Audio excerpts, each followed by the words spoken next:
Ada 3 ilmu yang harus kita kuasai. Adalah minimal adalah pertama adalah karena kita punya badan maka ada syariat ya. Maka ada ilmu fikih untuk badan. Kemudian ada ilmu tauhid dan ilmu tasawuf yang harus kita pelajari. Ada 2 bagian dalam diri kita, ada dohir dan batin. Ya, ada diri kita yang dohir atau disebut diri kita yang umum. Ada diri kita yang khusus yang disebut ruh dari semua. Nah, adapun kita kemarin sudah membahas tentang diri kita yang umum dan diri kita yang khusus. Kembalinya diri kita yang umum adalah bagian jasad adalah maka kemarin kita sudah bahas tentang pada saat Allah menjelaskan di surat At-Tin ya watini wazaitun waturisin wahadal baladil amin. Allah bersumpah dengan 4 waw dengan waw qasam. Seolah-olah demi buah tin, demi buah zaitun, demi bukit turisin dan demi kota yang aman. Allah bersumpah dengan 4 waw tadi ingin menjelaskan tentang bagaimana tajalinya Allah kepada makhluknya, terlebih lagi tajalinya Allah kepada manusia, yang merupakan mazhar, yang merupakan kenyataan. Adalah sampai Allah harus bersumpah dan kemudian Allah berfirman, laqad khalaqnal insana fi ahsani taqwim. Allah mengatakan khalaqa di sana, tetapi yang dimaksud adalah kalau Allah bicara khalaqa dalam Al-Quran, tapi sebenarnya secara hakikat ja'ala, menjadi. Ya. Karena kalau diartikan khalaqa sebenarnya adalah sesungguhnya berbeda. Kalau makhluk menciptakan sesuatu itu boleh diartikan khalaqa sebetulnya. Seperti adalah tukang meja membuat meja itu khalaqa. Dia menciptakan. Kalau yang menciptakan adalah yang menciptakan yang diciptakan berpisah. Tetapi Allah walaupun bicara khalaqa sebenarnya maknanya ja'ala, menjadi dari semua. Jadi yang menciptakan tidak pernah berpisah dengan yang diciptakan. Maka Abah suka mencontohkan secara contoh sederhana tapi mudah dipahami bahwa hanya Allah yang ada. Zat wajibul wujud itu hanya Allah. Maka Abah mengumpamakan hanya meja yang ada. Ya. Hanya ada, Gus, maaf nanti ke si Alma matiin dulu AC-nya nih berisik mulu gitu ya. Ya. Nanti Agus ke dapur ke situ diketok aja kamarnya. Ya. Adalah ya berbeda. Jadi kalau seandainya ja'ala itu dia yang menjadi tadi semua. Sebenarnya kalau kita lihat juga surat An-Nur ayat 35, Allahu nurus samawati wal ar, Allahu mubtada nurus samawat, itu pun sebetulnya lebih kepada ja'ala tadi semua. Makanya nanti menjadi tajalliyat. Tadi menjadi tajalliyat ya, tajalli. Maka nanti ada takhalli, tahalli, tajalli dari semua. Maka pada saat kita ingin kembali pun kepada Allah itu adalah dengan bahasa adalah takhalli ya tadi. Makanya kembalinya kita pun adalah dengan takhalli, tahalli, tajalli, bil kha, bil ha, bil jim dari semua. Nah, nanti tadi pertanyaannya adalah di manakah tempat ruh pada jasad? Kenapa muncul adalah ilmu yang kita butuhkan adalah minimal 3. Itulah juga kenapa manusia yang sudah sampai kepada pencerahan, Pak, itu dipanggil oleh Allah adalah Yasin. Ya. Dipanggil oleh Allah itu adalah Yasin. Ya. Maka Yasin itu adalah panggilan Allah tadi kepada orang yang sudah memiliki tadi adalah hakikat tajalliyat, tanajulat, ta'ayunat. Makanya dari sinilah kita harus memadukan ilmu syariat dan ilmu hakikat. Ya. Kemarin kita sudah bahas sesungguhnya adalah tentang bagaimana karena tajalinya Allah pada seluruh makhluknya, termasuk pada diri kita. Maka muncullah diri manusia itu seolah-olah sebelum kita ini ada. Maka Abah mengumpamakan adalah pada saat kapas tajali menjadi benang, benang tajali menjadi kain, kain tajali menjadi baju. Itu sebetulnya perumpamaan. Di mana zat tajali kepada sifat, sifat tajali kepada asma, asma tajali kepada af'al. Maka yang nampak di permukaan kita ini semua hanyalah af'al Allah. Maka Abah mengumpamakan adalah yang zat wajibul wujud itu, yang sebenar-benarnya ada itu hanya Allah. Dan kita semua ini sebenarnya tidak ada. Maka secara ilmu pengetahuan juga sering diuraikan oleh mereka para fisika. Ya, fisikawan mengatakan bahwa segala yang ada di dunia ini berasal dari cahaya, cahaya yang berubah menjadi energi, energi yang berubah menjadi materi. Nah, ini kita harus pahami tentang perubahan cahaya kepada energi, energi kepada materi. Tapi sebenarnya materi ini walaupun nampak kelihatan ada, sebenarnya materi ini tidak ada. Karena sekarang sudah dibuktikan oleh ilmu pengetahuan bahwa yang sebenarnya nampak ini hanyalah merupakan tajalliyat, tanajulat, ta'ayyunat. Nah, maka oleh karena itu, karena sekarang manusia itu bagian dari materi di dunia ini, maka untuk berhubungan kembali kepada asal, maka dia harus ada vibrasi. Maka tidak cukup, Mas, kemarin kita ngobrol, nggak cukup hanya dikir, tapi nggak ada ketersambungan, nggak ada vibrasi. Kalau nggak ada vibrasi, maka di situ membutuhkan 3 hal: vibrasi, resonansi, frekuensi. Harus ada frekuensi. Makanya kenapa kalau mau radio dicari frekuensinya, supaya apa? Tersambung. Kenapa supaya tersambung? Supaya bisa mendengar siaran. Kalau nggak ada, walaupun gede kayak apa, ya akhirnya dikir tidak punya dampak gitu kan tadi semua. Nah, inilah maka harus memadukan ilmu secara sempurna. Maka itulah di dalam sesungguhnya Islam itu adalah ilmiah. Al-Islamu ilmiyun wa amaliyun. Islam itu ilmiah dan bukan teori, tapi adalah perbuatan, amal tadi semua. Ya. Maka ada kaitan ulama, alam, ilmu, gitu, alim, ya gitu. Ada semua. Ini semuanya ada kaitan pada. Nah, sebelum Abah babarkan tentang di manakah letak ruh, ruh itu tidak ada pada tubuh kita sebenarnya. Tetapi ada stasiun ruh, karena manusia itu pada saat sebelum wujud kelihatan seperti begini, bapak dengan casingnya begini, bapak dengan casing begini, gitu kan. Nah, sebenarnya kita ada 2 bagian tadi semua, ada 2 bagian, ada bagian cangkang, ada bagian isi tadi. Bagian cangkang disebut jasad, bagian isi disebut ruh tadi. Tapi ada yang disebut jiwa. Nah, Al-Quran menyebut diri kita jiwa. Jiwa itu sebetulnya ruh, gitu kan tadi. Tetapi jiwa adalah ruh yang sudah terkotori dengan nafsu jasad. Nah, itu. Maka itulah yang namanya jiwa itu selalu berubah. Jiwa itu kadang-kadang pagi eling, siang enggak gitu.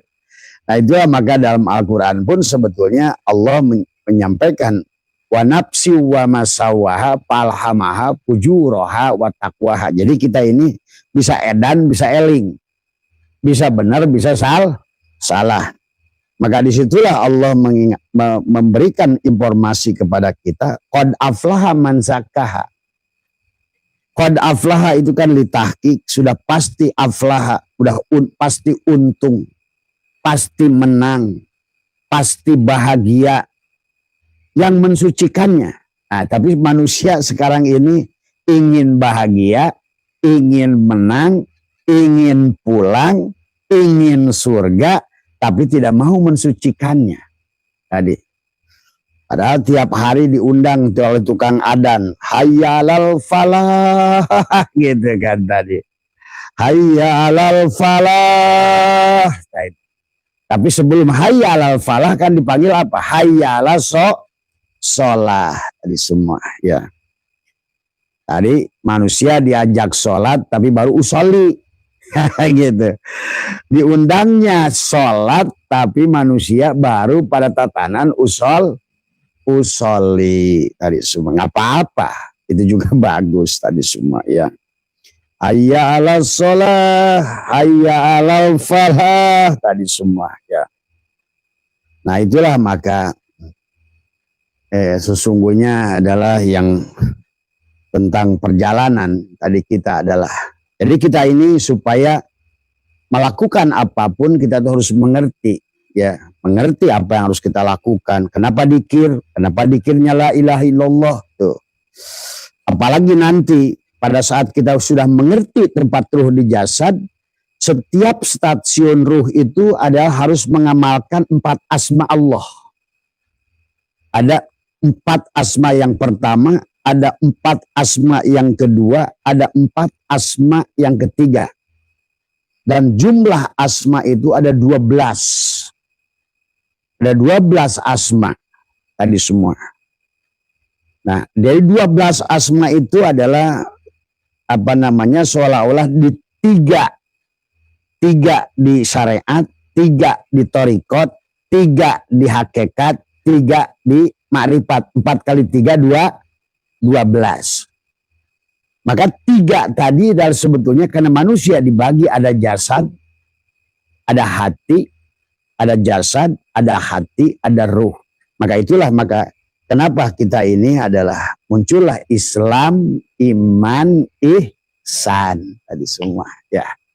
Islam ya ada 5, iman ada 6, ihsan ada 1, juga 12. Nah, adapun mengamalkan sehari-hari adalah dengan la ilaha illallah, itu pun hurufnya 12. Muhammad Rasul Allah juga 12 tadi semua. Dan kita hidup 12 jam siang dan juga 12 jam malam tadi semua. Maka perpaduan 12 jam dohir pada badan, 12 jam batin pada ruh, maka itulah 12 adalah tambah 12, 20 1 hari 1 malam. Maka itulah kenapa kita disebut alam sogir, alam dunia ini alam kabir. Maka pada kita ada siang, juga malam. Di alam dunia ini pun ada siang, ada sama sebetulnya. Nah ini yang harus dipahami oleh kita. Maka nanti muncullah kepada kita bersahadat la ilaha illallah 12 huruf, Muhammadur Rasulullah 12 huruf. Bahkan ada 4 sahabat pada diri kita masing-masing juga. Kalau Bapak hitung hurufnya, Abu Bakar As-Siddiq itu jumlah hurufnya 12. Umar bin Khattab juga 12 huruf. Utsman bin Affan juga 12 huruf. Ali bin Abi Thalib juga 12 huruf tadi semua. Nah, jadi kita harus pahami sebelum, kenapa sih disebut syariat? Kenapa sih ada syariat? Kenapa sih ada thariqat? Kenapa sih ada hakikat? Kenapa sih ada makrifat? Karena memang ada 4 stasiun tempat ruh kita. Jadi pada saat Allah berfirman laqad khalaqnal insana fi, maka sumpahnya itu watini, wazaitun, waturisin, wahadal baladil, 4 waw Allah bersumpah. 4 waw itu masing-masing adalah nanti merupakan 4 stasiun sebetulnya. Karena manusia alam ini nanti terbagi mulki, malakut, jabarut, lahut. 4. Tadi semua 4 stasiun. Ya. Karena pada saat Allah laqad khalaqnal insana fi ahsani taqwim. Ya setelah bersumpah dengan 4 bau qasam demi buah tin, karena buah tin itu hakikat tubuh.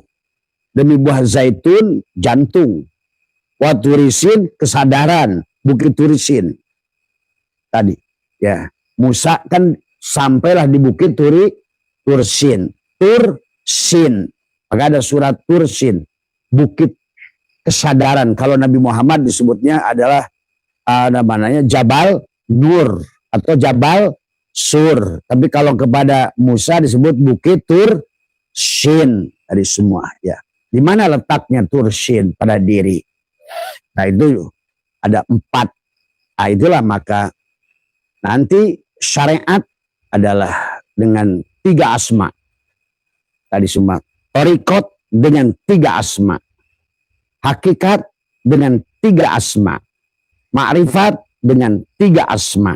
Maka 4 kali 3, 12.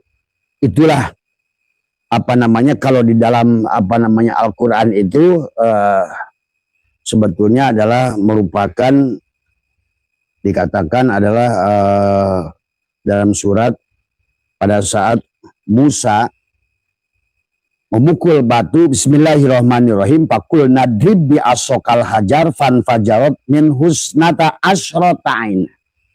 Terpancarlah 12 mata air. 12 mata air itu adalah 12 asma Allah. Sesungguhnya di dalam perjalanan kita adalah yang dilakukan la sautin la harfin, tanpa suara, tanpa huruf. Ada 4. Nah inilah yang apa namanya boleh 4 stasiun masing-masing 3 asma, atau misalnya 3 stasiun masing-masing 4 asma. Dari semua.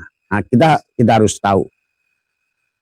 Maka muncullah istilah syariat, tarekat, hakikat, ma'rifat itu karena pada saat manusia tajalinya Allah, tajaliyat, tanajulat, ta'ayunat, itu kita ini melewati 4 stasiun. Yang disebut pertama alamul lahut. Tadi stasiun pertama. Di alamul lahut adalah kita di sana adalah sudah bersama dengan Allah di alamul lahut itu. Pada ruh al-Qudsi namanya. Pada ruh al-Qudsi.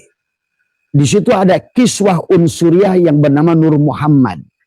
Yang disebut ruh al-Qudsi. Untuk memandang wajah Allah nanti. Wujuhu yawma idin nadhiroh itu kita tidak hancur.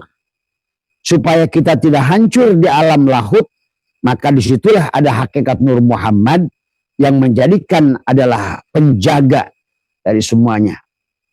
Kalau di alam kabir ini disebutnya adalah ozon. O3. Supaya meteor-meteor itu, batuan-batuan itu nggak jatuh ke bumi. Sama saja.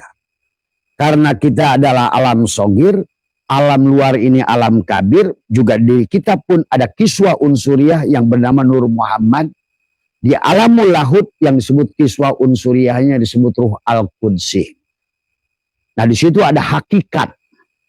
Ilmu yang diamalkan adalah hakikat.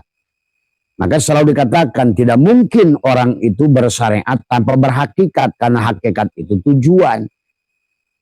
Nah sekarang banyak orang bersyariat tanpa hakikat. Artinya melakukan sesuatu tanpa tujuan. Karena hakikat itulah tujuan. Maka diumpamakan kalau di dalam surah Asy-Syura ini oleh Tuhan Abdul Qadir, antara syariat dan hakikat itu adalah seumpama apa? Ya. Kita ngintip aja sedikit di sini, dikatakan adalah apa namanya? Dikatakan adalah asy-syari'atu sajaratun. Syariat itu pohon. Kemudian adalah watoriqatu adalah disebut agsonuha. Adapun torikot itu cabangnya. Syariat pohonnya. Torikot cabangnya. Wal ma'rifatu auraquha, dan ma'rifat itu daunnya tadi semua. Wal haqiqatu adalah samaruha, dan hakikat itu buah tuh. Jadi kalau Bapak melaksanakan sholat nggak ketemu buahnya, terus ngapain? Kalau Bapak melaksanakan zikir nggak ketemu buahnya, terus ngapain? Kalau Bapak nanam pohon duren terus sampai mati Bapak nggak makan sampai durian itu nggak berbuah, nggak ketemu rasanya, terus berarti nanam durennya iseng. Tadi kalau Bapak memelihara ayam terus ayamnya nggak kemakan, berarti nanam ayamnya iseng. Nah inilah sesungguhnya makanya manusia ini di alam dunia ini karena nggak ngerti apa tujuannya sehingga melakukan amaliyah ini ya hampa saja, tidak ada greget. Coba kalau seandainya Bapak tahu bahwa saya harus panen, maka tentu Bapak akan mengusahakan gimana caranya. Tadi maka Allah ingatkan, kata Abah, di dunia ini kenapa semua benda itu tagoyur. Dulu kata Abah dari duren gitu. Zaman kita muda durennya kecil, bijinya gede, dagingnya tipis, rasanya hambar, baunya kurang harum. Tapi hari ini kan ada duren musangking. Barusan saya ke kamar, ada isi saya lagi makan duren. Montong, segede gini. Bijinya segede gini. Jangan sampai orang tekingan dikirnya ya latif, ya latif, ya latif. Malah bijinya makin gede. Harusnya bikin dikir ya latif, ya latif, ya latif itu adalah itu kemana ya Gus? Ya latif itu dikirnya itu harusnya justru bijinya makin kecil. Tuh. Maka tadi syariat itu seumpama pohon, thariqat itu seumpama cabang, makrifat itu daun, hakikat itu buah. Nah, maka itulah yang disebut pahala. Gitu. Kita ini dikit-dikit sholat mencari pahala. Ya buahnya itu pahala. Sebenarnya kalau begitu, setiap kita habis nanam ada pahalanya enggak? Harusnya sampai ketemu pahala. Apa pahalanya dari nanam duren? Adalah buah duren. Rasa duren. Nah itu pahala. Kita ini kadang-kadang melakukan sesuatu ngomongnya pahala, tetapi nggak tahu pahalanya itu apa, gitu kan tadi. Pahala orang yang nanam jeruk, buah pahala orang yang berpelihara ayam adalah ujungnya motong ayam. Nah juga sama, panjenengan kan jualan nasi goreng, nah gitu. Nah kita tuh dalam setiap perjalanan itu ada surga dan neraka. Orang yang nanam duren ujungnya bisa surga, bisa neraka. Tuh. Kalau seandainya ada hasilnya berarti surga. Kalau nggak ada hasilnya berarti neraka. Kalau seandainya dagang nasi goreng di penghujungnya dihitung-hitungan rugi berarti neraka. Tadi makanya kata Abah Anom dulu yang disebut surga dan neraka itu akhir dari setiap perjalanan, apapun perjalanannya. Awalnya disebut dunia, akhirnya akan disebut akhirat. Akhirat itu akhir. Gitu kan tadi.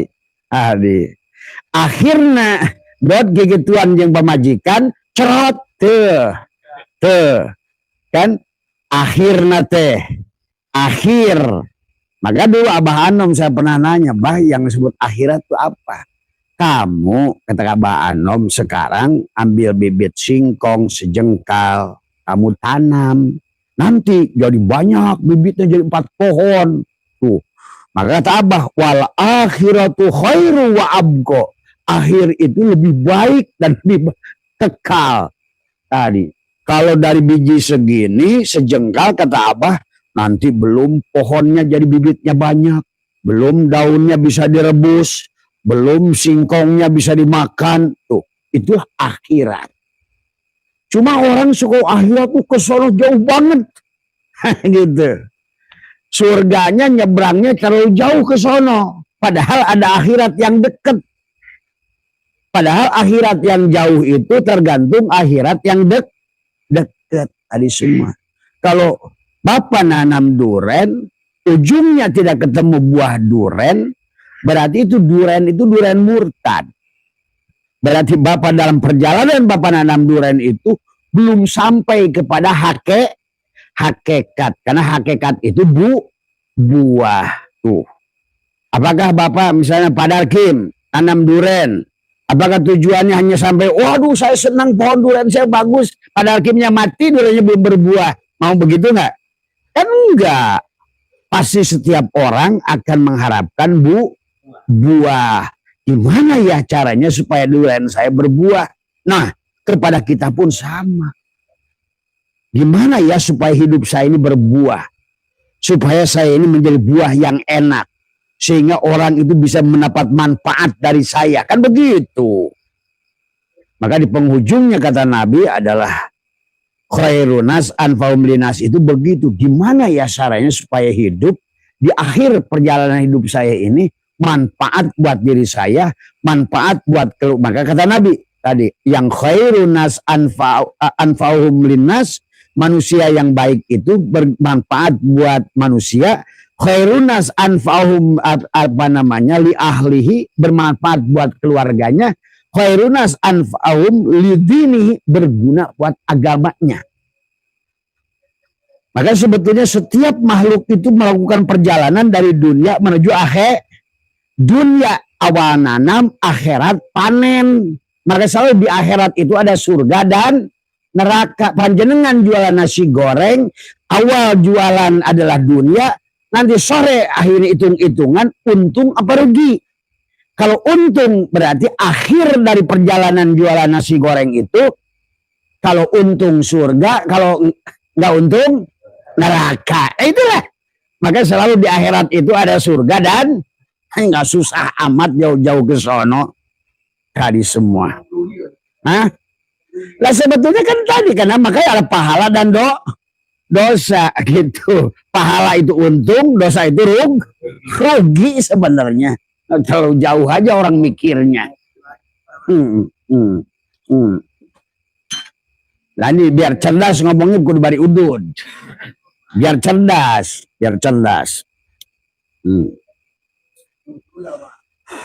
Kita ini harus cerdas tadi semua. Jadi nggak usah. Jadi orang kalau omong akhirat itu langsung aja dibuang. Padahal akhirat itu dari kata akhir. Tuh. Maka selalu akhirat, mudah-mudahan di akhirat nanti matinya husnul khotimah, su'ul. Kalau panjenengan jualan nasi goreng, akhir dari jualan itu untung, berarti husnul khotimah. Khotim itu kan penutupan. Kadang-kadang kita ini terlalu jauh. Hah? Nah, itu terlalu jauh ngartikannya. Juga sama pada hidup pun, gimana kita nanti pada saat ruh keluar dari jasad, akhir perjalanan kita ini sudah berapa manfaat buat manusia lain. Tuh. Makanya kalau orang tanya, ini orang ini husnul khotimah enggak? Sebenarnya gampang. Lihat aja hidupnya. Buat dirinya manfaat enggak? Buat keluarganya manfaat enggak? Buat lingkungannya, kalau nggak ada berarti udah husnul khotimah itu. Jangan dikira-kira, itu nyata, real. Tadi. Maka itulah apa yang sudah kita lakukan buat hidup. Ini kadang-kadang kita ini memang agamanya udah doktrin. Jadinya ya mudah-mudahan husnul khotimah. Udah kelihatan kok. Tadi. Kamu kalau jualan ada untung rugi, kelihatan nggak untung dan rugi? Kelihatan. Tadi semua. Jadi sebetulnya ngomongin apapun itu realistik Allah itu.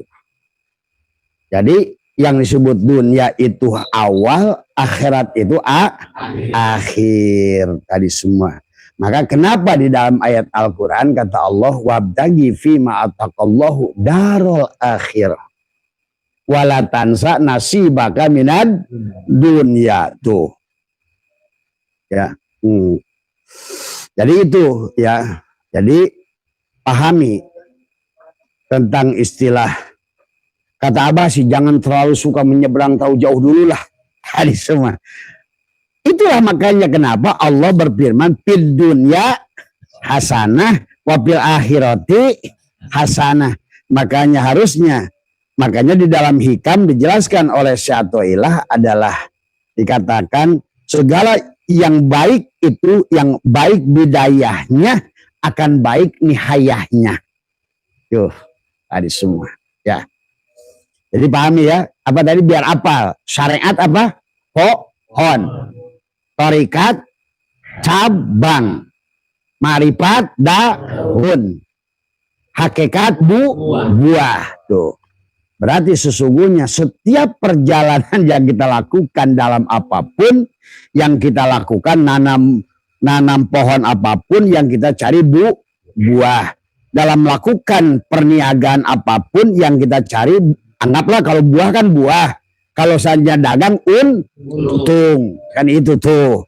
Makanya di akhir dagang teh, di akhir akhirat tina dagang itu bisa untung atau bisa husnul khotimah atau suul. Susah-susah amat. Duit loba. Itulah surga.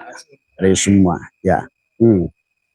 Maka mari belajar agama karena Allah selalu mengatakan wamal hayatud dunya illa laibun walahun. Di bawahnya adalah apala takilun, pakai otak maneh teh. Pakai akalmu itu. Mikir kata Allah gitu. Jangan pakai dengkul, ngomong surga, ngomong neraka jangan pakai dengkul. Tadi semua. Begitu nyata Allah itu, makanya selalu Allah doanya juga Rabbana atina fid dunya hasanah wa fil akhirati hasanah. Hasanah awal pekerjaannya, hasanah akhir pekerjaannya, hasanah awal hidupnya, hasanah akhir hidupnya. Apa hasanah akhir hidup? Adalah tadi menjadi manusia yang bermanfaat, berguna. Maka kata Nabi khairun nas anfa'uhum linnas tadi semua. Maka tadi sesungguhnya yang disebut manusia yang baik menurut Allah itu bukan yang banyak sholat, bukan yang banyak gedeg, bukan yang banyak manakib, tapi manusia yang berguna buat manusia lain. Maka tadi ciri iman sodako, ciri takwa sodako, ciri husu sodako, ciri iman yang sempurna lantana lul birro hatta tuntiku sodako. Maka kata Abah hidup ini harus kaya. Kalau Allah iman adalah sodako, coba sebenarnya kalau Abah lihat di hari awal pun Allah itu memberikan surga kepada kita di dunia ini. Wa id qulna ya adamuskun anta wa zaujuka jannah wa kula minha rogoda. Allah itu, maka banyak ayat, 7 ayat kata Allah, aku akan berikan kepada engkau apa yang kau mau. Bahkan kata Allah, engkau tidak akan kukembalikan pada diriku kecuali engkau telah puas. Sebenarnya tadi semua. Bahkan di surat Al-Mulk ayat 15 dan ayat lain Al-A'raf, Az-Zuhruf. Kemudian di ayat lain adalah surat Az-Zumar. Allah bicara sama kayak surat Al-Mulk 15. Bertebaranlah di muka bumi ini dan nikmatilah kulin. Nah kira-kira kalau seandainya suruh bertebaran di muka bumi dan kuliner, Allah nyuruh miskin, nyuruh kaya? Kaya. Kalau Allah nyuruh iman itu sedekah, nyuruh kaya, nyuruh miskin? Kaya. Maka di dalam kitab Daqaiqul Akbar sebetulnya yang nanti masuk ke surga itu bukan kaya. Makanya sebenarnya yang disebut surga itu kaya. Maka paribasa di surga itu pada saat mereka ingin makan makanan selalu ada. Orang kaya makanannya selalu ada nggak? Ada. Pada saat mereka mau pakai baju tinggal pakai. Pada saat mereka lihat di Quran, orang surga itu kata Allah makanannya tidak cepat basi. Kenapa coba? Terus. Karena punya freezer. Tuh. Sebenarnya kalau kita tuh menafsirkan Qurannya terlalu jauh. Kemudian kata Allah di dalam orang di surga itu adem. Kenapa coba? Rumahnya pakai AC. Jadi sebenarnya yang Allah omongkan di dalam surga dan neraka di dunia ini tentang kehidupan di sini semuanya. Makanya di dalam Surul Asror ada darajat, ada bagian diri kita yang umum disebut darajat. Ada bagian diri kita yang khusus disebut ruh. Maka yang disebut darajat itu, maka Tuhan Sabul Qadir menjelaskan. Maka surga Jannatul Ma'wa ada ruh jismani. Nanti Abah bahas tentang tempat ruh ya. Tapi ini Bapak harus kenal dulu. Maka dikatakan pal insanu ala no'aini jismaniyun waruhaniyun pal jismaniyun insanun amun waruhaniyun insanun khosun paruju'ul insanul ami ila watoni wahuwa darajat. Tuh. Sesungguhnya kata Tuhan Sabuk ke manusia terbagi dua bagian. Satu jismani, kedua rohani. Jismani adalah bagian manusia yang umum. Sedangkan rohani adalah bagian manusia yang khusus. Kembalinya bagian manusia yang umum disebut darajat. Darajat itu surga.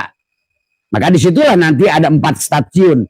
Jannatul Ma'wa, Jannatul Naim, Jannatul Firdaus, Jannatul Qurbah. Karena tadi kita waktu Allah laqad khalaqnal insana fi ahsani taqwim summa radadnahu asfala safilin itu melewati 4 stasiun.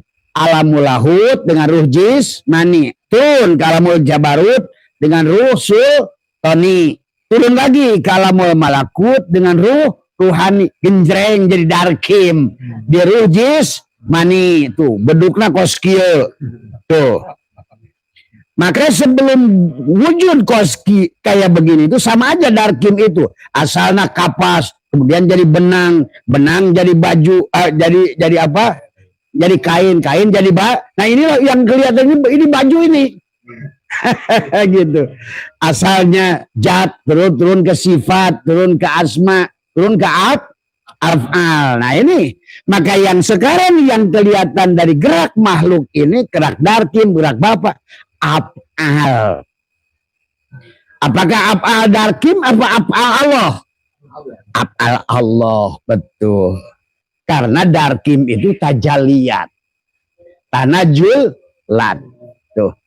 Pada saatnya Abah nih, apa namanya ini sorban, asalnya kapas menjadi benang, benang menjadi kain, kain menjadi sorban. Nah, si sorban ini disebut si Adam, gitu. Tadi ini sebenarnya hanyalah perjalanan dari kapas. Dari zat yang disebut zatnya kapas turun ke sifat yang disebut benang, dari sifat turun ke asma yang disebut kain akhirnya tajali menjadi sorban disebut dengan af'al tuh. Maka buat si sorban ini, buat darkim atau buat apapun makhluk di dunia ini ada 4 lapis surga yang bisa dilewati. Waktu di alam zat, di alam kapas, maka si baju ini surganya disebut jannatul jannatul qurbah. Tuh.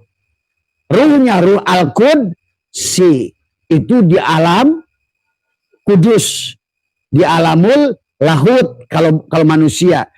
Turunlah karena summa radadnahu asfala safilin, turun ke alamul jabarut menjadi benang. Ada surga pada saat dia jadi benang apa? Jannatul Firdaus sebenarnya. Dari Jannatul Firdaus turun lagi ke alamul malakut menjadi kain. Atau di sana zat, sifat, asma. Tajalilah ke alam ini jadi sorban. Maka sorban sorga buat si sorban pada wujud sorban disebut Jannatul Ma'wa tadi semua. Tapi pada saat dia ingin kembali kepada zatnya, maka sorban ini dari af'al balik dulu ke asma. Jannatul Naim. Paham itu istilah itu. Maka ada syariat pada sorban, ada torekot pada kain, ada ma'rifat pada benang, ada hakikat pada kap. Sama semua benda. Pusing amat kadang orang, saya bingung menghadapi kehidupan. Tentang akhirat, tentang sorga, husnul khotimah, su'ul khotimah. Kalau bagi Abah udah kelihatan pada segala perjalanan setiap makhluk. Tadi. Maka kalau Abah, ini orang ini husnul khotimah udah kelihatan kok. Tadi. Cuma ngeriwehkan keluarga, bikin masalah buat lingkungan. Aduh. Tadi. Sholatnya rajin, ada pengaruhnya. Tadi semua, ya. Nah inilah yang harus dipahami sesungguhnya. Maka disitulah ada darajat. Makanya Tuhan Sabul Qadir menjelaskan dalam surah Asrar ini bahwa kembalinya maka ada dibagi. Fal awwalu al jannatu fi alamil mulki wa hiya jannatul ma'wa. Ada sorga kepada si mulki. Mulki itu tadi darkim ini pada saat kelihatan wujud jumpleng kayak begini. Bentuknya kayak begini, ini mulki. Tapi begitu masuk sebelah darkim ke hatinya, itu disebut alamul malakut. Tuh. Berarti kalau begitu, yang dinikmati oleh darkim, oleh tubuh ini, kayak misalnya nasi goreng, itu surga bukan?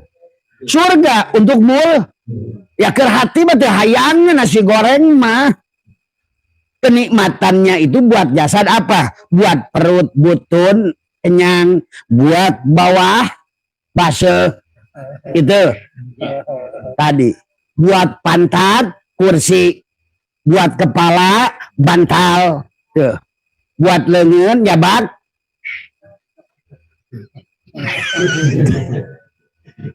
Itu surga. Surga di alam udud, surga di alam mulki bukan? Jadi jangan kalau ngomongin jannatul ma'wa jangan susah-susah tuh mobil Abah HiS bidadari itu. HiS Abah bidadari, taman Abah bidadari. Ya istri Abah juga bidadari. Karena menyenangkan buat Abah dan juga enak ditumpahkan. Tuh. Ini kadang-kadang ngomongin bidadari susah amat mikirnya. Tadi semua. Ya. Makanya di dalam Al-Quran bidadari itu disebut hurun in. Hurun in itu adalah sesuatu yang membuat mata terbelalak, yang membuat mata heran, yang membuat melihat qurratu a'yun, senang dipandang oleh mata. Itulah bidadari. Tuh. Coba, aduh ya Allah, begitu logik Allah itu. Dengan Allah, nah dianggap tukang dongeng. Inilah jadi masalah tadi. Deres surga nanti nyebrang tingkah mana. Tadi, tuh, tadi. Maka darkim pada saat tidak sesuai dengan frekuensi, berjalannya banyaklah hambatan, mau makan susah. Mau beli baju susah misalnya. Neraka bukan? Neraka. Mau makan nggak bisa. Mau udud asem nggak punya duit. Itu termasuk siksa kubur. Jadi siksa kubur tong hese-hese. Itulah kuburan. Ini kan kuburan semuanya. Siapa yang dikubur? Jiwa. Tadi semua. Maka ada surga jannatul ma'wa pada jasa darkim. Tapi pada saat badan baju, beli baju sudah bisa. Perutnya kenyang, istrinya menyenangkan, anaknya menyenangkan. Maka mulai yang tadinya, kan tadi ada rasa yang dinikmati oleh dohir. Ada rasa yang dinikmati oleh hati. Tuh, itu namanya jannatul jannatul naim. Tenang hati. Aduh. Kena itu jannatul naim itu adalah tadi kalau dohir mah selalu ada fisiknya karena kitab adalah fisik. Enaknya burung nyelup misalnya itu fisik. Tadi semua Tuh, tentramnya hati pada saat perut kenyang. Ah, itu yang disebut jannatul ma'wa. Makanya kenapa Allah di Quran, orang yang di surga itu kata Allah makanannya nggak basi. Tadi semua. Jadi kalau orang mikir surganya di sono, di negeri akhirat, di alam goib, arek di mana ayah beteng, nah Allahnya dipaksa teteh. Allah dipaksa nyian alam fisik dina goib. Itulah kebodohan hari ini memaknai. Sampai ayat anekdot kemah di surga tuh bisa udud. Di surga ada tadi, makanya tadi surganya dia bisa udud tuh. Iya surga ya. Jadi Allah itu sangat, makanya tadi kenapa Allah itu adalah sangat ilmiah. Allah itu ilmiah, bisa dijelaskan, logis. Tadi semua, tadi. Jadi kalau Bapak di rumah beras kurang, nah itu kan neraka. Makanya ciri orang neraka itu rumahnya panas. Boro-boro AC kipas angin dia tadi semua. Terus sempit tadi semua. Maka kenapa ngomongin surga dipan?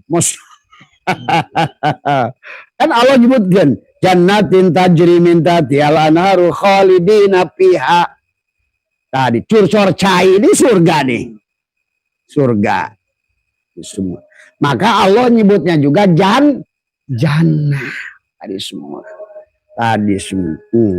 Maka Tuhan Abdul Qadir menjelaskan yang disebut jannatul ma'wa itu adalah surga di alam fisik. Maka tadi contohnya apa? Baju. Tadi bajunya enak, burungnya nyelup, perutnya kenyang, rumahnya bagus, kursinya sedap, mobilnya nyaman. Tete Allah tuh ngomong eta sebetulnya. Surga. Teh. Makanya makanannya nggak cepat basi, punya kulkas, punya freezer, tempat tidurnya adem kata Allah karena AC. Rokoknya rokok paling mahal. Udah rokoknya paling mahal dipangmelikeun ku batur.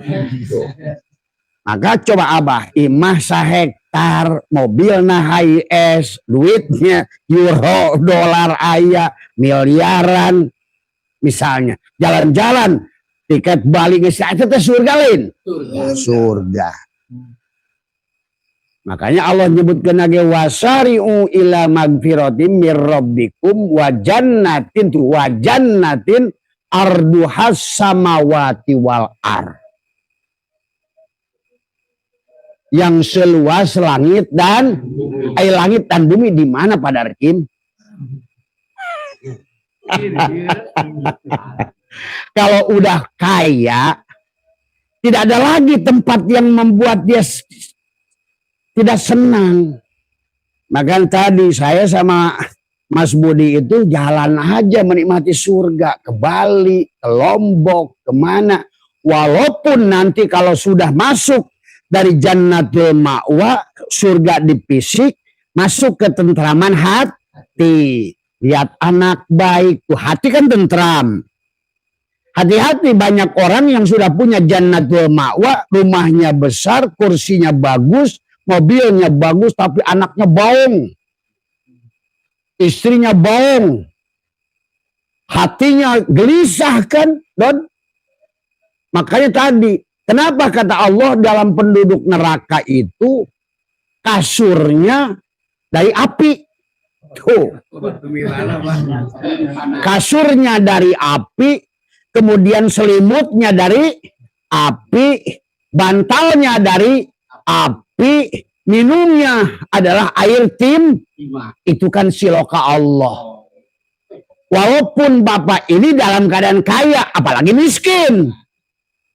Udah perutnya lapar, bajunya jelek, tadi duitnya nggak punya. Begitu lihat anaknya juga bohong, tegenah dohir, tegenah hati. Ripuh taeta. Sebetulnya Allah tuh sedang ngomong di sini semuanya.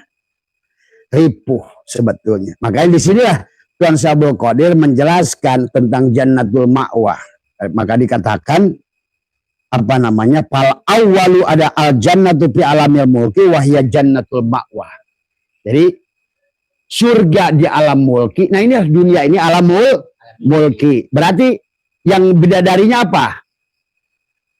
Mobil, rumah. Maka Tuhan pun di Quran kan dipandari emas, yakut, jabarjut, bacan. Nah, kan di Quran itu disebut bacan. Nah Quran turunnya di Mekah. Tadi semua. Dan di Quran pun nggak nyebutkan yang lain. Maka jannatin tajri min tahtial anhar. Karena Quran turunnya di Mekah. Sementara Mekah itu gersang, batu.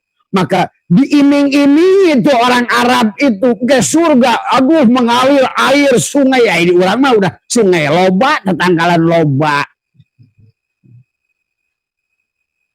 Logis. Karena Quran itu turun di Arab. Maka iming-imingnya juga. Makanya tadi termasuk bidadari juga. Maaf karena kebiasaan budaya orang Arab itu. Bahkan Abu Jahal itu bininya 200. Abu Jahal, Abu Lahab, Abu Sofyan. Jadi memang mereka itu penggemar selangkangan. Makanya untuk supaya mereka mau ibadah diiming-imingnya juga selangkangan. Tuh. Itu juga harus kita itu cerdas memahami Al-Quran itu. Akhirnya tungtung nama orang Indonesia masih mengharapkan surga anu mengalir sungai-sungai. Itu banjir.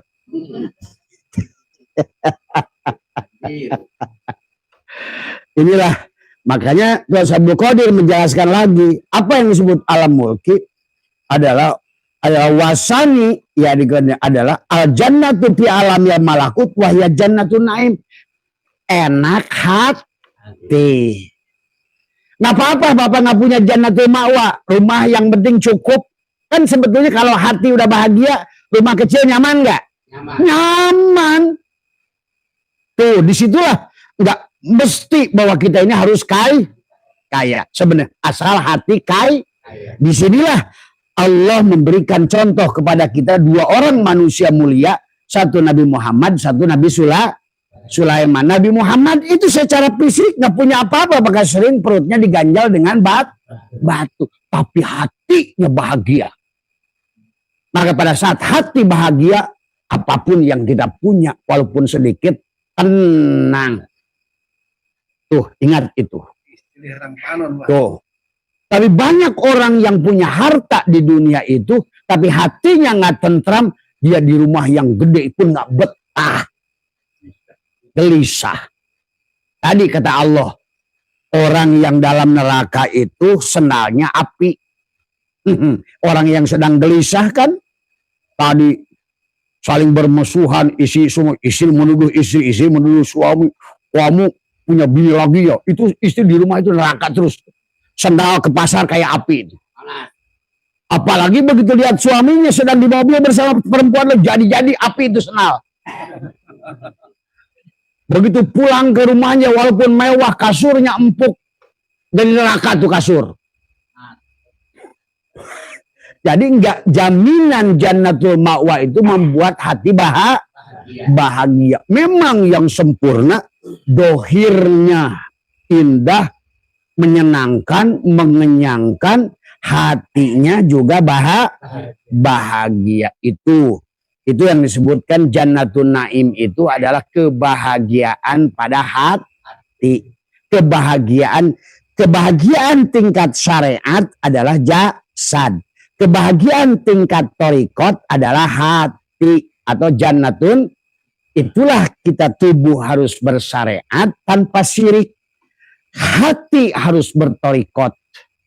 Supaya hati tenang. Nah, syukur-syukur badannya sugih, hatinya bahagia. Wah, itulah yang disebutkan bahagia dohir itu sebenarnya manusia terlalu jauh aja.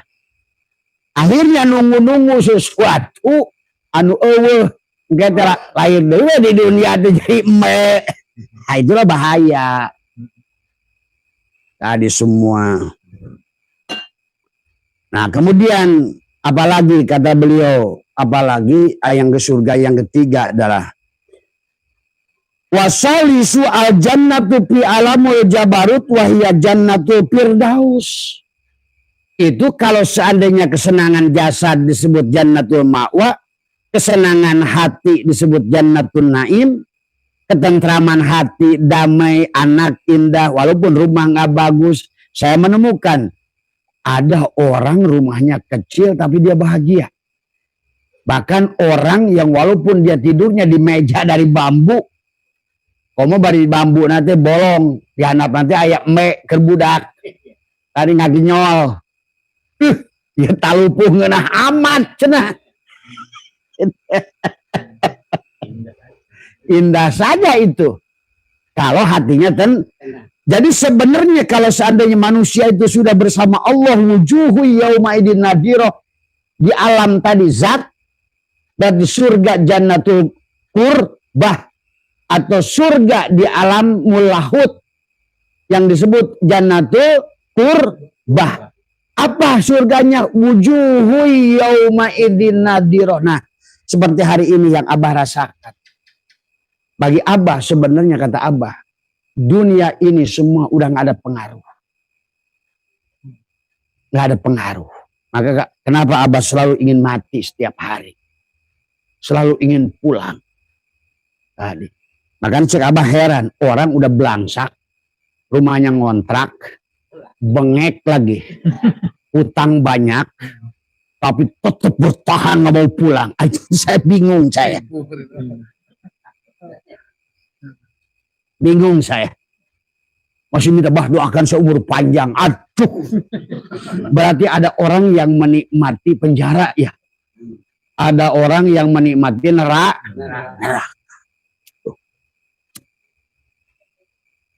Tapi hati-hati juga Pak Darkim. Jangan sampai orang juga menderita di dalam neraka di dunia ini. Maka tadi ada yang bunuh diri enggak? Orang yang nyerah itu. Maka ada ke Abah, dia, Bah, saya ini korban judi slot. Saya ini sekarang udah nggak punya rumah, Bah. Gimana kalau saya bunuh diri, Bah? Jangan, kata Abah. Kamu itu nyerah itu.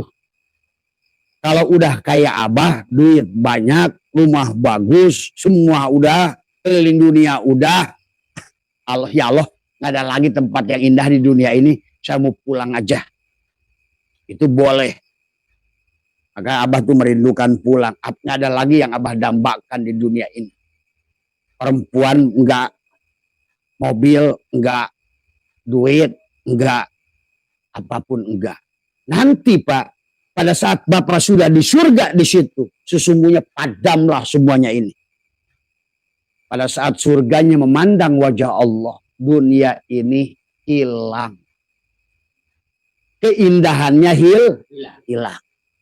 Kenapa dunia ini tadi orangnya bengek, miskin, korban judi slot, penyakitan, rumahnya ngontrak 6 bulan belum bayar, tiap hari digedor pintu, dari semua. Kenapa nggak mau balik? Karena di hatinya dunia ini masih kelihatan indah. Itu masalah. Itulah yang dikatakan oleh iblis, qala rabbi bima agwaitani la uzayyinana lahum fil ar wala ubyan. Ya Allah, karena engkau sesatkan aku, maka aku akan buat seluruh manusia ini tersesat dengan rasa indah memandang dunia. Sampai Allah pun dikorbankan karena memandang dunia. Walaupun belangsak di dunia ini dia paksain karena dia memandang dunia lebih indah daripada Allah. Bahkan di kantor korupsi itu karena memandang dunia lebih indah. Itu orang. Maka itulah yang harus dipahami ya. Maka ada 2 bagian dari diri kita, ada diri yang dohir, ada diri yang batin. Diri yang dohir, maka ada 4 lapis tadi yang disebut darajat. Diri yang terluar disebut fi'il atau alamul ki. Surganya jannatul ma'wa. Apa senangannya? Nasi goreng, tuh jannatul ma'wa itu. Nasi goreng, lontong, nasi padang. Tuh. Makanya buat bawahnya liang tadi semua, ya. Buat matanya bunga-bungaan dan lain sebagainya. Ya, Abah udah jannatul ma'wa nih. Tapi hatinya juga udah jannatul naim. Bahkan udah masuk lagi jannatul firdaus. Bahkan akhirnya walaupun segala ada, tetap saja ternyata Allah lebih indah dari segala yang. Nah, kalau sudah di situ sebetulnya Bapak tidak lagi akan digonjang-ganjing. Kenapa? Karena Bapak sudah berhadapan wujuhu yauma idin nadhirah, sudah mampu memandang Allah yang dikatakan di dalam Al-Qur'an, apa namanya, Tuhan Subhanahu Qadir menyebutnya surga yang tidak ada susu. Di sini dikatakan adalah